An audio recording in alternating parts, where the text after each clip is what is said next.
الحمد لله رب العالمين الذي لا نرجو إلا فضله ولا نخشى إلا عدله ولا نعتمد إلا قوله ولا نمسك إلا بحبله سبحانه. والصلاة والسلام على حبيب الله ومصطفاه سيدنا ومولانا محمد. اللهم صل وسلم وبارك عليه وآله الطيبين الطاهرين، وارض اللهم عن أصحابه الهادين المهديين، وأعطنا الخير وادفع عنا الشر ونجنا واشفنا يا رب العالمين. أما بعد، إخواني في الله وأحبابي في سيدنا ومولانا رسول الله صلى الله عليه وآله وسلم، الله سبحانه وتعالى جعل هذا الكون يسير في طريقين، وكل طريق عليه أهله، في طريق للخير وفي طريق للشر. طريق الخير يقوم عليه الأنبياء والصالحون والأولياء، وطريق الشر يقوم عليه إبليس وجنوده في مظهر خير ومظهر شر. ومن أول الخليقة وفي صراع بين الشر والخير في البدايات. يعني أول أبناء لسيدنا آدم هابيل وقابيل كان فيه الشر موجود، وقابيل قتل هابيل. صراع موجود من البداية. إبليس من المنظرين وله جنوده اللي بينشروا الشر، ويقف لهم الأنبياء والمرسلون دول على طريق الخير، لحد ما وصلنا لخاتم النبيين سيدنا محمد صلى الله عليه وآله. سيدنا محمد هو آخر مظهر للخير، هو خاتم النبيين. وإبليس من المنظرين. لو انتقل سيدنا محمد للرفيق الأعلى وما فيش مظهر خير بعده، يبقى مين اللي موجود؟ الشر بس، مظهر الشر اللي هو إبليس. يبقى هنا الأرض تفسد. في ناس فاهمة إن بمجرد انتقال سيدنا محمد خلاص ما فيش حد بقى خالص، مفيش مظهر للخير موجود. لا، ده فهم خاطئ. والفهم اللي انا هقوله لك ده كان الصحابه فهماه كويس جدا. زي سيدنا عمر بن الخطاب مثلا، لما قالوا له ان رسول الله انتقل، قال: من قال ان محمدا أو إن رسول الله مات ضربت عنقه. مش كده قال سيدنا عمر؟ ليه سيدنا عمر قال الكلمة دي؟ لأن سيدنا عمر عارف إن سيدنا محمد هو آخر مظهر للخير، فلازم يكون موجود إلى قيام الساعة أمام مظهر الشر اللي هو إبليس. ده اعتقاد سيدنا عمر. وكان بيقول لهم إن سيدنا رسول الله ذهب إلى ربه كما ذهب موسى وسيعود.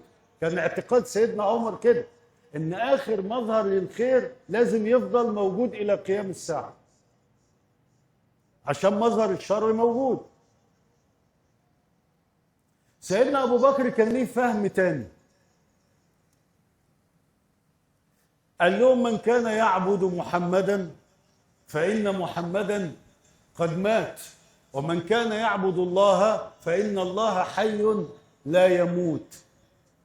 سيدنا أبو بكر قال الكلمة دي بناء عن إيه؟ هو كان فاهم إيه لما قال الكلمة دي؟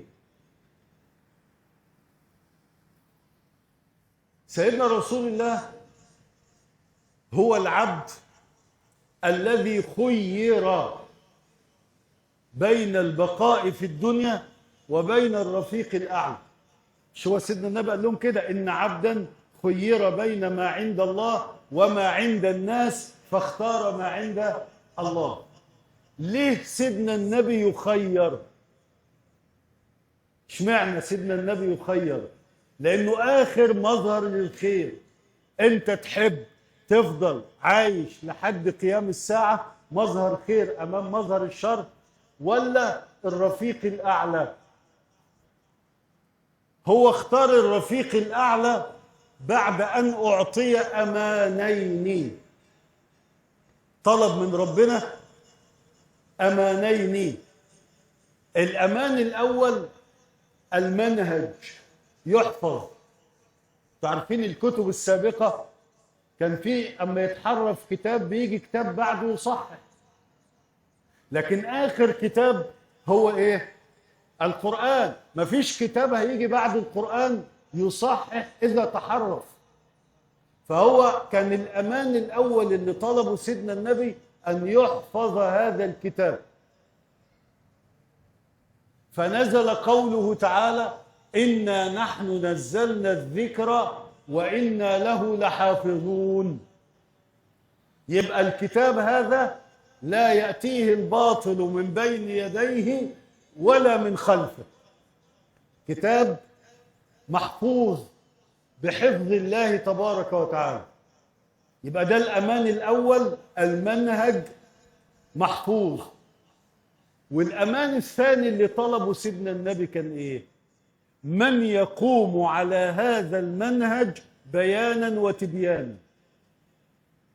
مش ربنا بيقول: فإذا قرأناه فاتبع قرآنه ثم إن علينا بيانه. على مين؟ على الله. بيان القرآن على مين؟ على الله. كل عصر بيأتي من يبين ما يحتاجه أهل العصر من القرآن.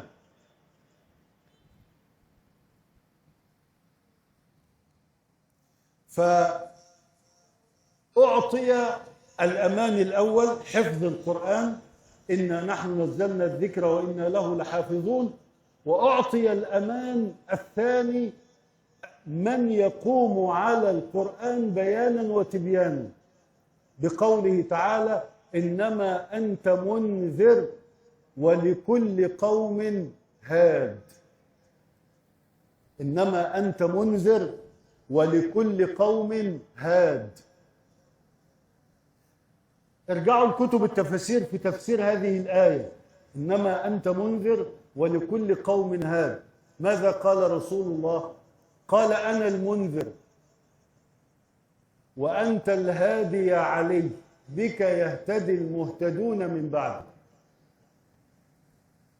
وكرر الكلام ده تأكيدا بعد غزوة خيبر، وبعد غزوة ولما أرسل الإمام علي إلى اليمن.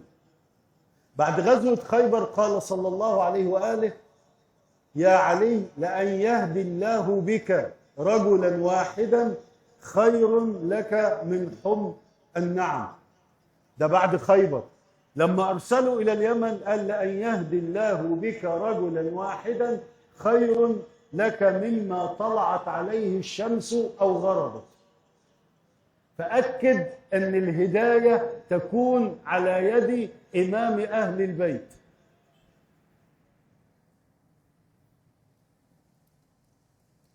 فسيدنا أبو بكر لما قال: من كان يعبد محمدا فإن محمدا قد مات، ومن كان يعبد الله فإن الله حي لا يموت، سيدنا أبو بكر فاهم إن هيكون بعد سيدنا النبي أئمة ورثة من أهل البيت يجددون للناس دينهم. ما هو سألوا سيدنا النبي قالوا له: طب بعد علي بن أبي طالب هنعمل إيه؟ فقال صلى الله عليه وآله، والحديث صحيح في صحيح أبي داود، سنن أبي داود: إن الله يبعث لهذه الأمة على رأس كل 100 سنة من يجدد لها دينها. اسمه الإمام المجدد، بيجي على رأس كل 100 يجدد لها دينها. الإمام المجدد اللي بيجي على رأس كل 100 هو مظهر الخير أمام إبليس مظهر الشر. يبقى احنا كده مظاهر الخير ما زالت موجودة وممتدة أمام مظهر الشر.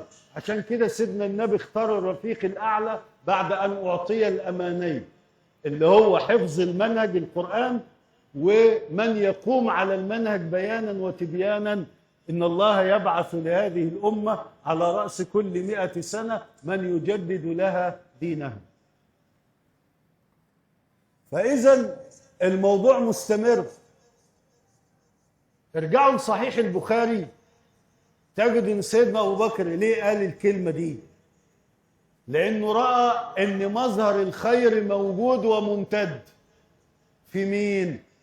قال سيدنا ابو بكر، والكلام ده موجود في صحيح البخاري: ارقبوا محمدا في اهل بيته.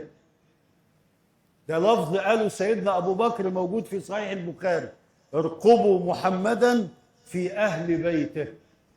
طب ليه أهل البيت تحديداً؟ لأن أهل البيت لهم خصوصية في القرآن: إنما يريد الله ليذهب عنكم الرجس أهل البيت ويطهركم تطهيرا.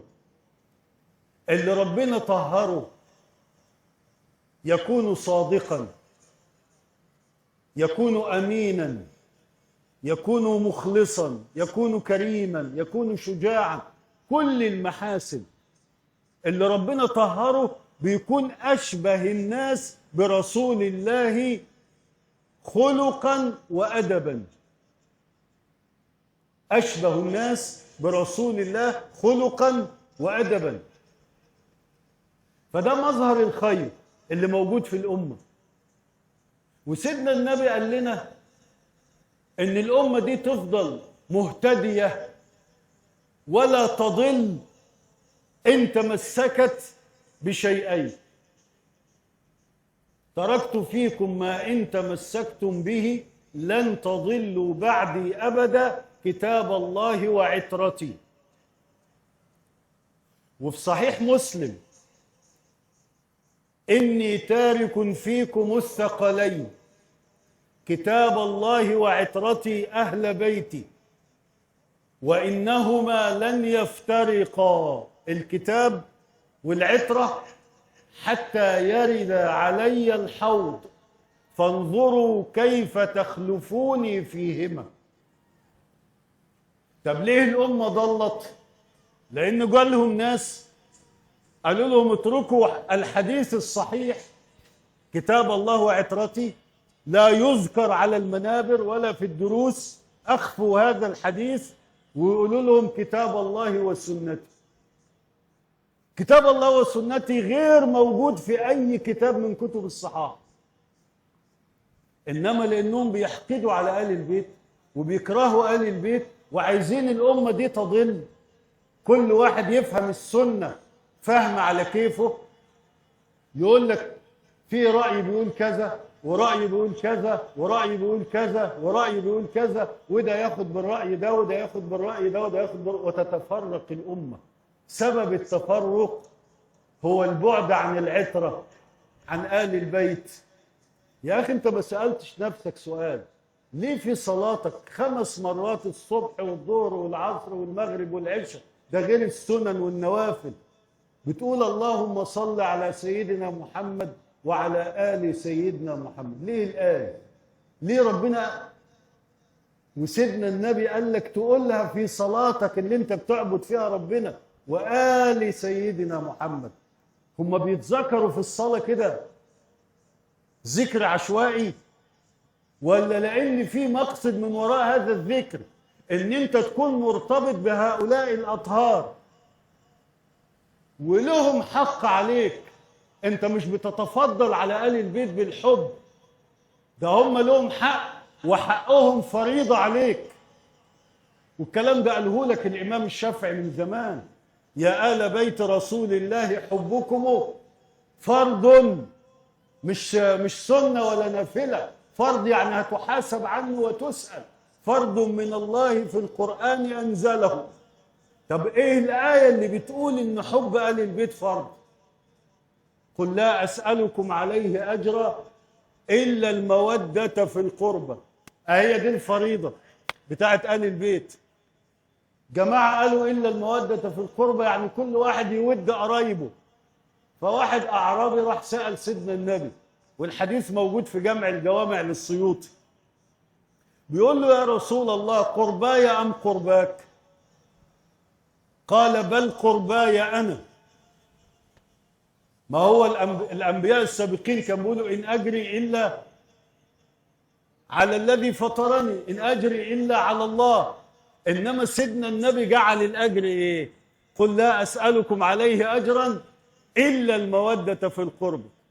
عايز فيه مودة لآل البيت، فقال الشافعي يا آل بيت رسول الله حبكم فرض من الله في القرآن أنزله يكفيكم من عظيم القدر أنكم من لم يصلي عليكم لا صلاة له.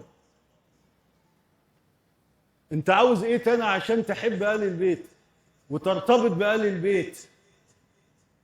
طب اسمع الإمام الشافعي في القصيدة بتاعته بيقول لما رأيت الناس ذهبت بهم مذاهبهم، كل واحد عمل له مذهب وكل واحد عمل له شيخ وكل واحد عمل له جماعة وتفرقت الأمة، أمشي مع مين؟ مين اللي مضمون إن أنا لو مشيت معاهم هكون سعيد وهدخل الجنة؟ شوف الإمام الشافعي قال إيه بقى؟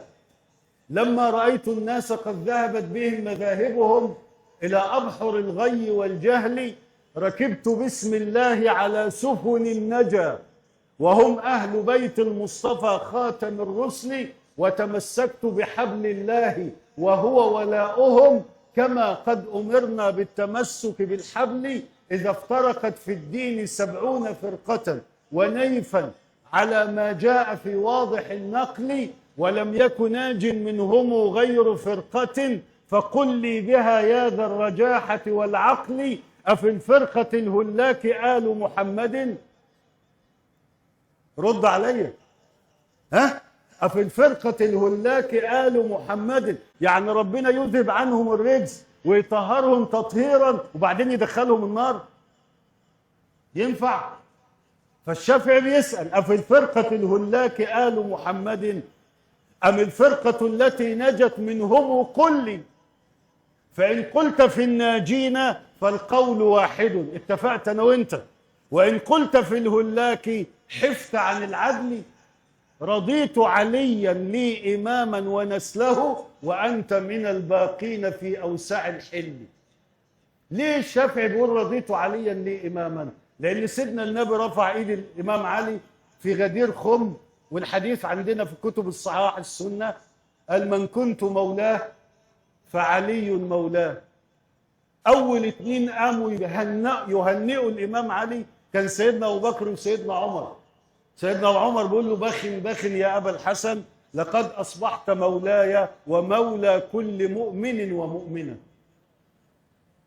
هو في واحد من الحاضرين أفضل من سيدنا عمر ابن الخطاب؟ أنت متكبر على آل البيت على إيه؟ شايف نفسك مش محتاجهم على إيه؟ ما سيدنا عمر بن الخطاب قال لولا علي لهلك عمر.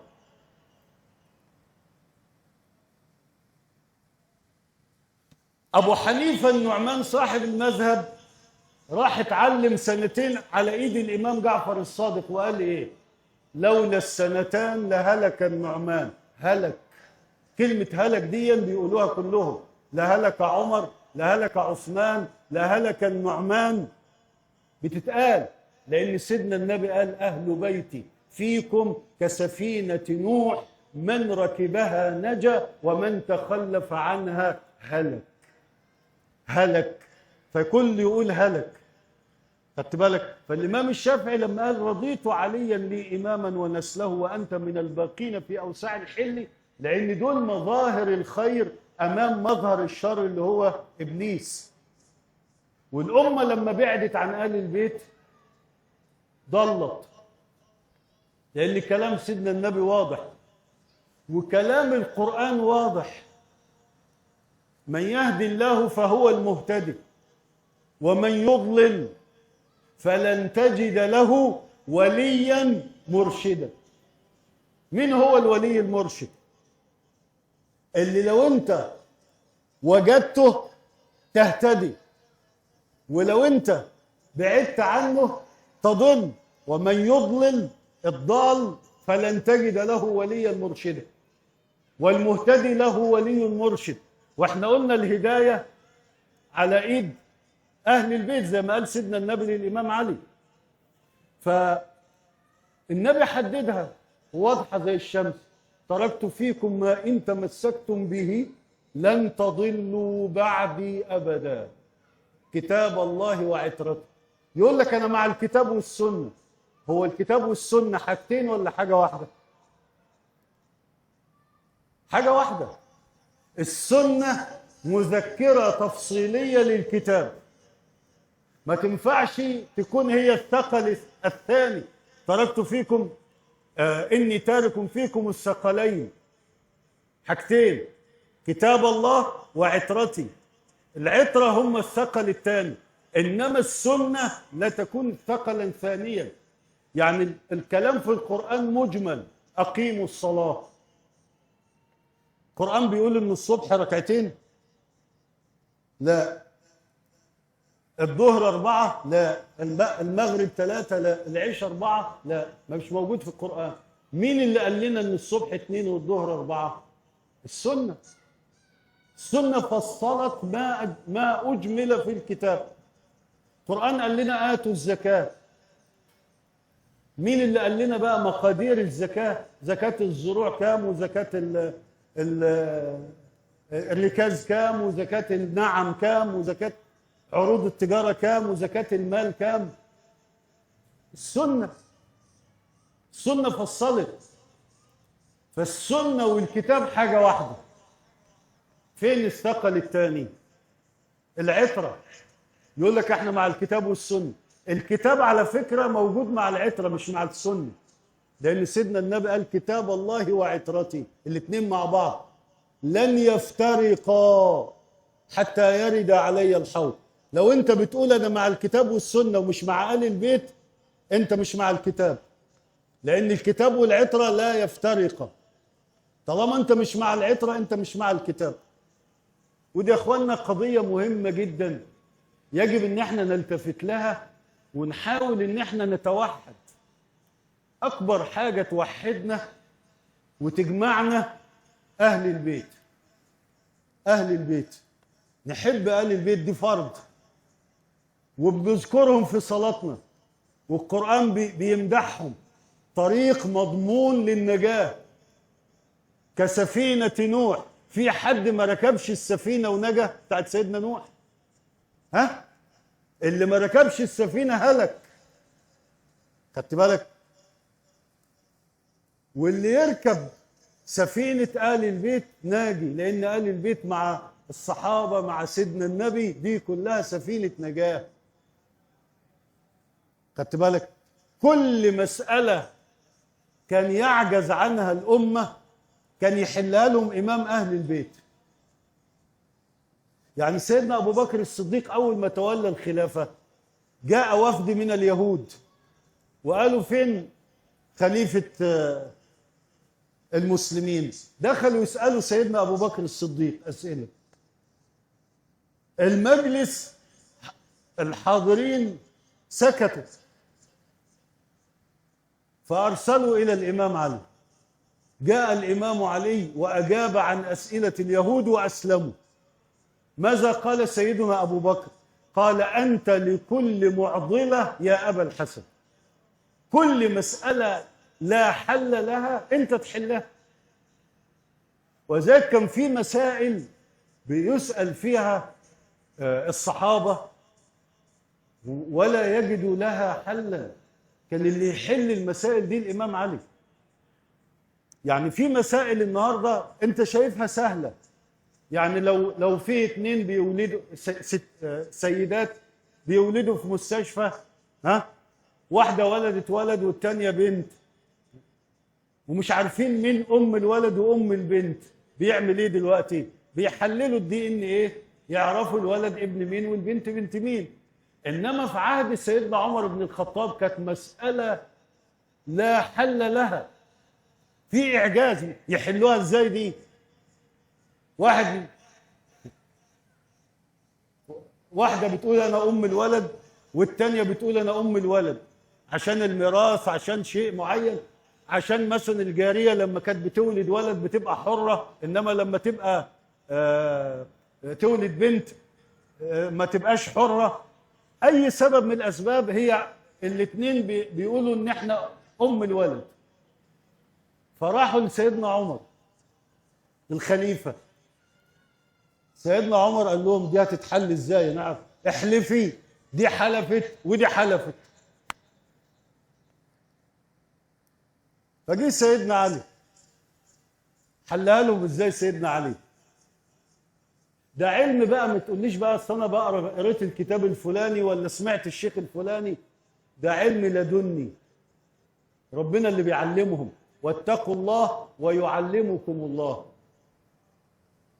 سيدنا علي قال للاثنين كده روحوا ورا الجدار ده او الستاره دي، وكل واحده تحلب من ثديها لبن بمقدار معين، لبن مقدار متساوي، يعني مثلا 5 سم 3 سم كده، الاثنين زي بعض. وقال لهم ائتوني بميزان. جابوا له الميزان، وزن لبن، والتاني لقى واحد اتقل من التاني. لبن الولد بيكون اتقل من لبن البنت، فقال للست اللي لبنها اتقل انت ام الولد، والست التانيه قال لها انت ام البنت. مين اللي كان يحل مساله زي دي في الوقت ده؟ خدت بالك؟ ومسائل كثيره جدا. طبعا في ناس هنا بتحضر معانا ليالي اهل البيت في القاهره، بندرس سيره اهل البيت، أقضية الإمام علي في عهد سيدنا أبو بكر وعهد سيدنا عمر وعهد سيدنا عثمان وفي عهد سيدنا رسول الله، مسائل عجيبة محيرة. خدت بالك؟ فسيدنا أبو بكر بيقول له أنت لكل معضلة يا أبا الحسن، حاجة اللي إحنا ما لهاش حل أنت تحلها. راجل عجوز عنده 90 سنة، أولاده رجالة كبار ومخلفين، تزوج ودخل على مراته، وفي ليلة الدخلة مات وهو عليها، وهو فوقها، مات في ليلة الدخلة. فقعدت معاهم شوية، لقت نفسها حامل. قالت لهم أنا حامل. قال طب اقعدي اما تولدي، لو كان ولد هيبقى له ميراث، لو كانت بنت لها ميراث مختلف، استنوا ما يوزعوش الميراث الا لما تولد. ولدت ولد، فقالوا هتاخد فلوس، خلاها قاعده معانا تاكل وتشرب هي وابنها فتره. قعدت لحد ما الولد بقى عنده 7 8 سنين كده، وقالت لهم انا عايزه ميراث ابني وامشي. قالوا الواد ده مش اخونا، الواد ده مش اخونا. شككوا في النسب. طب يعرفوا ان هو اخوهم ازاي؟ في الوقت اللي كانوا فيه المساله دي صعب ان يتعرف هو اخوهم ازاي. هتحلف، هيحلفوا، ما هو كان اليمين هو اللي بيتعمل. فجي سيدنا علي قال لهم هاتوا لي 5 6 اطفال في نفس سن الطفل ده، وقال لهم روحوا عند الجدار اللي هناك ده واقعدوا. الاطفال ال6 يقعدوا كده عند الجدار اللي هناك ده، اول ما اقول لكم تعالوا تيجوا تجروا.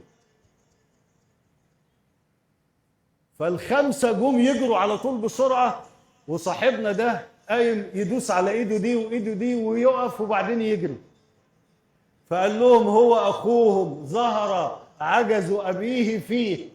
الواحد لما يخلف في سن كبير ابنه بيبقى ضعيف عن اللي بيخلف في سن الشباب، بياخد العجز بتاع الوالد. حللهم المساله اللي ما كانش لها حل. انتوا عمالين تضحكوا. انا لو اقول لك على مسائل سيدنا الامام علي دي هتلاقيها كانك بتتفرج على حاجه ممتعه جدا. مسائل، هو ده امام ال البيت، المعضله اللي ملهاش حل هو يحلها. لدرجة الناس كانوا بيتعجبوا من الإمام جعفر الصادق. على فكرة الإمام جعفر الصادق هو أستاذ الإمام أبو حنيفة والإمام مالك، ومالك أستاذ الشافعي، والشافعي أستاذ ابن حنبل. يعني أئمة المذاهب الفقهية الأربعة في السنة تلاميذ مباشرون أو غير مباشرين لإمام أهل البيت. يعني مصدر العلوم عندنا في السنة وأتباع آل البيت هم آل البيت. بس الناس بتنكر، يرفعوا التلاميذ ويحاربوا الأستاذ اللي علمهم. ينفع؟ دي أمة عندها وفاء. فأنا عايز أقول لك اللي بيحب آل البيت يروح يبوس رجل والدته، وإذا كانت اتوفت أو انتقلت يدعي لها إنها ست طاهرة. اللي ما بيحبش آل البيت مشكوك في نسبه، لأنه رجس، وربنا بيذهب عنهم الرجس، مش منهم، هم أطهار، إنما يريد الله ليذهب عنكم مش منكم. هم ما فيهمش رجس، الرجس وهو جاي عليهم كده ربنا بيذهبه عنهم. مين هو الرجس؟ المنافق، زي ما قال سيدنا النبي في حديث رواه الديلمي في مسند الفردوس: لا يعرف حق أهل بيتي ثلاث: إما منافق، أو ولد زانية، أو حملت به أمه في غير طهر. ده رجس لا يحب أهل البيت. وفي صحيح مسلم سيدنا النبي قال للإمام علي: يا علي، ثلاثة، خدت بالك؟ بقول: والذي فلق الحبة وبرأ النسمة قال لي رسول الله صلى الله عليه وآله: يا علي، لا يحبك إلا مؤمن ولا يبغضك إلا منافق. وكانوا الصحابة بيقول: كنا نعرف المنافق بذكر علي. المنافق لما يسمع اسم الإمام علي تلاقيه يتعب نفسيا، يتعرف. وكان أبو سعيد الخدري يقول: كنا نحمل أولادنا على أعناقنا ثم نلقى عليا فنقول لأولادنا: ما تقول في علي؟ فإن قال أحبه فهو منا، وإن قال لا أحبه خرقنا به الأرض. يبقى مش طه، الولد ده مش طه. فالقضية دي يا أخوانا هتجدوا ان ناس كتيرة ما بتحبش آل البيت وبتحارب آل البيت، خدت بالك؟ وناس بتعتبرهم أئمة وعلماء وشيوخ إسلام، ويغلطوا في حق الإمام علي وحق السيدة فاطمة وحق الإمام الحسين، وناس ماشية وراهم تقول لك ده شيخ إسلام، ده إمام، ده عالم العلماء، ده ولي الأولياء، وهو بيسيء لآل البيت. خدت بالك؟ فالمسألة احنا بنقول لك لا تمشي ورا الشيخ ولا شيخ إسلام ولا شيخ عوام، خليك مع الكتاب اهو. كتاب قال ايه عن آل البيت؟ في صلاتك بتذكر آل البيت ولا ما بتذكرهمش؟ ها؟ في السنة سيدنا النبي أوصانا بآل البيت ولا لا؟ في المعجم الكبير للطبراني، المعجم الأوسط للطبراني، قال صلى الله عليه وآله: الزموا مودتنا أهل البيت، فمن لقي الله عز وجل وهو يودنا دخل الجنة بشفاعتنا، والذي نفسي بيده لا ينفع عبدا عمله إلا بمعرفة حقنا. فالموضوع مهم، ومظهر الخير هو إمام أهل البيت أمام مظهر الشر. لو أنت مش مع مظهر الخير الشيطان هيستحوذ عليك وهيضلك. كنا بنتكلم مع الأستاذ أحمد قبل ما نيجي هنا المكان، إن الأجيال اللي طالعة في تدمير متعمد لشبابنا بالمخدرات، بالأفكار الضالة، ها؟ الناس بتطلع في التلفزيون ستات ورجاله يطالبونا بحاجات ضد الدين، اللي تقول لك عايزين المساكنه، يعني الواحده تعيش مع واحد من غير جواز 6 شهور كده، يجربوا بعض، اذا استريحوا يتجوزوا، ما استريحوش يسيبوا بعض.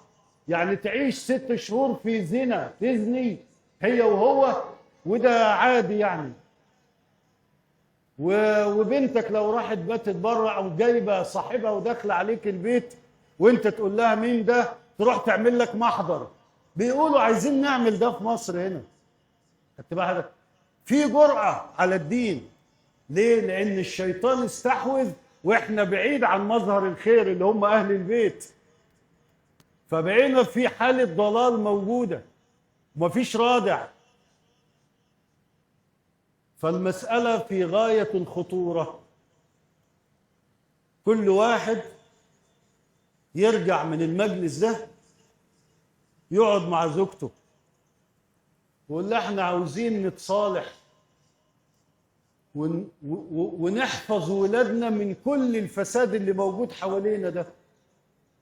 ازاي يكونوا ابناء صالحين؟ ازاي لما نموت انا وانتي يبقى في ولد صالح يدعو لنا، او ولد صالح يدعو له. عايزين ولادنا يكونوا صالحين زي ما العمده واخواته كده بيجمعوا الناس. احنا حضرنا السنه اللي فاتت معاهم في ذكرى الوالد، بيجمعوا الناس يدعوا للوالد ويطعموا الطعام. ده بر بالوالد، ودول ابناء صالحين. انا كنت اول مره اتعرف عليهم في السنه اللي فاتت، ما فيش سابق معرفه يعني، وبرضه ما فيش تواصل قوي، لكن انا خدت انطباع من اول ما شفت ان دول ابناء صالحين وان والدهم اطعمهم حلال. وفهمت ان هو كان بيربيهم على محبه ال البيت. صح يا عمده؟ محبه ال البيت وزياره ال البيت. الا نعم نعم، انا بقول لك هو رباكوا على كده. هو ده التربيه. وانا والدي ربنا على كده، وانا ربيت ابني على كده، ان يكون مع ال البيت، مع مظهر الخير، مع اهل الطهر. يوم ربنا ينجينا كلنا. عايزين نرجع يا اخوانا رجوع صحيح. في ناس ضد الكلام ده، لكن الناس دي بيضيعونا وما استفدناش منهم غير الضياع. بيربوا ولادنا ايه؟ يطلعوا يكفروا الناس، انت كافر وده مشرك وده مبتدع وده ضال وده في النار. مين يا ابني اللي داخل الجنة؟ مين المهتدي؟ يقول لك انا والجماعة بتاعتي بس. طب انت والجماعة بتاعتك عددكم كام؟ انت عارف في شهر رمضان بس ربنا بيعتق من النار كام؟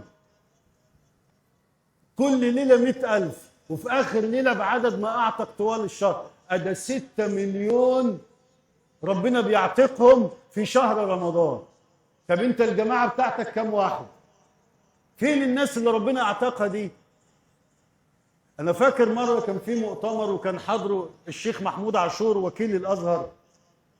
فالشيخ محمود عاشور بيحكي قصة، بيقول أنا كنت قاعد مع واحد من الجماعة المتشددين دول، فبيقول له الأزهر في النار، والصوفية في النار، والشيعة في النار، واللي مش ماشي معانا في النار.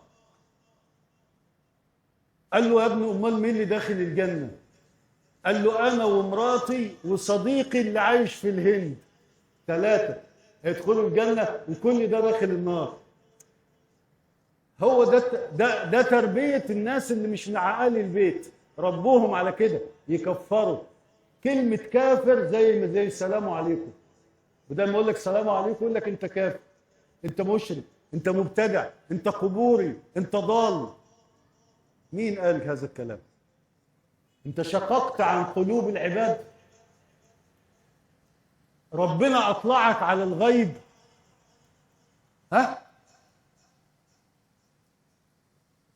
هو سيدنا النبي قال ابدأ بمين؟